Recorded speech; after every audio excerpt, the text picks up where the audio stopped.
తెలంగాణ ఎన్నడూ పేదల రాష్ట్రం కాదని, నాయకులు వెనుకబడేసిన ప్రాంతమని బీజేపీ ఎంపీ ఈటెల రాజేందర్ అన్నారు. స్వాతంత్రానికి పూర్వమే రైల్వే, విద్యుత్, టెలిఫోన్ సౌకర్యాలు రాష్ట్రంలో ఉన్నాయన్నారు. రాష్ట్రంలో పోలీస్ డిపార్ట్మెంట్లో పోలీసులు, ఆర్టీసీ కార్మికులు రుణం తీసుకునే పరిస్థితి లేదన్నారు.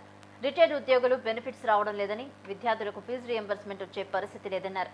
కళ్యాణ లక్ష్మి డబ్బులు పిల్లలు పుట్టిన తర్వాత వస్తున్న పరిస్థితి రాష్ట్రంలో ఏర్పడిందని ఈటెల రాజేందర్ ప్రభుత్వంపై మండిపడ్డారు. చివరికి పోలీస్ డిపార్ట్మెంట్లో దాచుకున్న డబ్బులు ఇల్లు కట్టుకున్నా, పెళ్లి చేసుకున్నా వాళ్ళకింత రుణం తీసుకునే అధికారం ఉంటుంది. ఆర్టీసీలో కూడా వాళ్ళకి సొసైటీ ఉంటుంది, మీకు తెలుసు అనుకుంటా. రుణం తీసుకునే రుణం ఇచ్చే పరిస్థితి. ఆర్టీసీ వాళ్ళు రుణం తీసుకునే పరిస్థితి లేదు.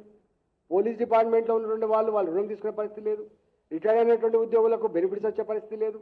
4 ఏళ్లుగా విద్యార్థులకు ఫీ రియంబర్స్మెంట్ లేక సర్టిఫికేట్ వచ్చే పరిస్థితి లేదు. ఇవాళ కళ్యాణ లక్ష్మి కూడా 1 ఇయర్ తర్వాత పిల్లలు పుట్టిన తర్వాత ఎత్తుకొని వస్తున్నారు. ఇవాళ మేనేజ్మెంట్ లేదు. ఇవాళ ఆయన మాటల్లో చెప్పాలంటే 18,500 కోట్ల రూపాయలు వస్తుందని చెప్తున్నాడు. 18,500 కోట్లు వస్తుందని చెప్తున్నాడు. నాకు తెలిసి అది 19,000, 20,000 కోట్లు ఉంటుంది. ఇంకా 20,000 కోట్లు ఉంటుంది. 20,000 కోట్లు అంటే 2,40,000 కోట్ల రూపాయలు సంవత్సరానికి వచ్చే ఆదాయం. తక్కువేం కాదు. 2,40,000 కోట్లు తక్కువనా అండి? 2024-25లో బట్టి విక్రమార్క గారు 3 లక్షల కోట్ల బడ్జెట్, 2,94,000 ఎంతో బడ్జెట్ పెడితే 70,000 కోట్ల రూపాయలు ఖర్చు పెట్టలేకపోయినాం. 2,20,000 కోట్లు, 25,000 కోట్లు ఖర్చు పెట్టమని చెప్పింది.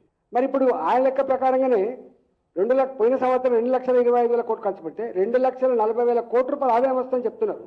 మరి మేనేజ్ చేయాలి కదా. ఎందుకు అడిగినావు నువ్వు? అప్పుడు ఎందుకు వచ్చినావు ఓట్ల కోసం? కాంగ్రెస్ పార్టీ మా చేతిలో పెట్టండి, ఈ రాష్ట్రం అంతా కూడా కుటుంబ పరిపాలన నడుస్తుంది, రాచరిక పరిపాలన నడుస్తుంది, దోపిడీ పరిపాలన నడుస్తుంది, కుటుంబమే మొత్తం దోచుకుంటుంది, హక్కులు లేకుండా పోయినాయి, ఫోన్లు ట్యాప్ చేస్తున్నారు, ఇవన్నీ చెప్పిండ్రు. ప్రజలందరూ నిజమే 10 సంవత్సరాల కాలంలో కుటుంబ పరిపాలన పోవాలని, రాచరిక పద్ధతి పోవాలని, దోపిడీ పోవాలని, మీకు తెలంగాణ ఇచ్చినాడు కాబట్టి మీకు ఇంత ఓటు ఎత్తే మంచి వేస్తారని చెప్పి భావిస్తే వాళ్ళు పేలవంగా పరిపాలించాలని చెప్పి నీకు ఓటేసిన కర్మానికి వాళ్ళకు 10 సంవత్సరాలు పడితే నువ్వు 10 నెలల్లోనే ఈ పని చేసినావు. అంటే ఆర్టీసీ పిలువు, మాట్లాడు, అర్థం చేయించు. ఆర్టీసీ కార్మికులు పిలువు, రేపు అవుట్సోర్సింగ్ ఎంప్లాయీస్ని పిలువు, రేపు ఉద్యోగులను పిలువు. నువ్వేం చేయగలుగుతావు చెప్పు. వాడిని రాగానే నాకు తెలిసి మా ఉద్యోగులు కావచ్చు, మా ఆర్టీసీ కార్మికులు గొప్పతనం చెప్తాను నేను. తెలంగాణ ఉద్యమంలో సమ్మె చేసినప్పుడు మేము మొత్తం ఉద్యోగాలు తీసేస్తాడే, నా ఉద్యోగాలు పోయినా పర్వాలేదు, దసరా పండుగ సందర్భం అయినప్పటికీ కూడా మా ఇళ్లలో దసరా లేకపోయినా తెలంగాణ కావాలని చెప్పి కొట్లాడిన వాళ్ళు మా ఆర్టీసీలు. గంత గొప్ప మనుషులు వాళ్ళు మా ఆర్టీసీలు. మా ఉద్యోగులు బాధ్యత కలిగిన వాళ్ళు మా ఉద్యోగులు. పిలిచి మాట్లాడు. ఎందుకు మాట్లాడవు? ఏమైనా ప్రెస్ ముందుకు వచ్చి రోజు కదేనా దివాళా తీసింది. తెలంగాణ ఆఫీసర్లు బ్యాంకులకు పోతే దొంగ లెక్క చూస్తున్నాను మాట్లాడతావు.